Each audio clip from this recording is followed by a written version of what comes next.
ആലത്തൂരിൽ ആത്മവിശ്വാസം നഷ്ടപ്പെട്ട് യു.ഡി.എഫ് പ്രചാരണത്തിന് തുടക്കം മുതൽ ആളില്ലാത്ത അവസ്ഥയിലായിരുന്നു. ജനകീയനായ കെ രാധാകൃഷ്ണനെ ഇടതുമുന്നണി സ്ഥാനാർത്ഥിയാക്കിയതോടെ യു.ഡി.എഫിന്റെയും എൻ.ഡി.എയുടെയും ക്യാമ്പ് ആശങ്കയിലായിരുന്നു. പോളിംഗ് കഴിഞ്ഞ തവണത്തേക്കാൾ കുറഞ്ഞെങ്കിലും ഇടതുമുന്നണിക്ക് ആത്മവിശ്വാസം വർദ്ധിച്ചു. 73.2% പോളിംഗ് ഇത്തവണ രേഖപ്പെടുത്തിയപ്പോൾ കഴിഞ്ഞ തവണ 80.4%. ആലത്തൂർ മണ്ഡലത്തിലെ എല്ലാ നിയമസഭാ തെരഞ്ഞെടുപ്പിലും LDFിനാണ് ഭൂരിപക്ഷം. ഈ ആവർത്തനം ഉണ്ടാകുമെന്നും 1 ലക്ഷത്തിലധികം ഭൂരിപക്ഷം LDFിന് ലഭിക്കുമെന്നും CPM പാലക്കാട് ജില്ലാ സെക്രട്ടറി EN സുരേഷ് ബാബു പറഞ്ഞു. വോട്ടിംഗ് ശതമാനം കുറഞ്ഞാലും കുറഞ്ഞില്ലെങ്കിലും കുറഞ്ഞു വന്നുള്ളത് വാസ്തവമാണ്. ഇപ്പോൾ കുറഞ്ഞില്ലെങ്കിൽ തന്നെ ഇവിടെ 2 സീറ്റും ഇടതുപക്ഷ ജനാധിപത്യ മുന്നണി നല്ല ഭൂരിപക്ഷത്തോടുകൂടി വിജയിക്കും.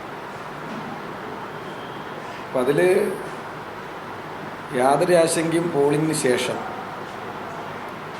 LDFിനില്ല. 1 to 1.5 ഉള്ളിൽ. ജനകീയനായ മന്ത്രി കെ രാധാകൃഷ്ണൻ LDF സ്ഥാനാർത്ഥിയായതോടെ കഴിഞ്ഞ തവണ ജയിച്ചതുപോലെ പാട്ടും പാടി ജയിക്കാനാകില്ലെന്ന ആശങ്ക തുടക്കം മുതലേ UDFിനുണ്ടായിരുന്നു. തെരഞ്ഞെടുപ്പിൽ പോളിംഗ് കുറഞ്ഞതുകൊണ്ട് ഇടതുപക്ഷ മുന്നണിക്ക് യാതൊരു ദോഷവും സംഭവിക്കാൻ വേണ്ടി പോകുന്നില്ല എന്നാണ് വിലയിരുത്തുന്നത്. അതുകൊണ്ട് തന്നെ ഈ തെരഞ്ഞെടുപ്പിൽ ഇടതുപക്ഷ മുന്നണിക്ക് വിജയം കൈവരിക്കാൻ കഴിയും എന്നുള്ള പ്രതീക്ഷയാണ്. കുറേ ആളുകളെല്ലാം വോട്ട് ചെയ്യാതെ പോയിട്ടുണ്ട്. കുറച്ച് അധികം ആളുകളായി. പിന്നെ ഈ കടുത്ത ചൂട് അങ്ങനെയൊക്കെ വന്നപ്പോൾ ക്ഷീണമൊക്കെ വന്ന ആളുകളുണ്ട്.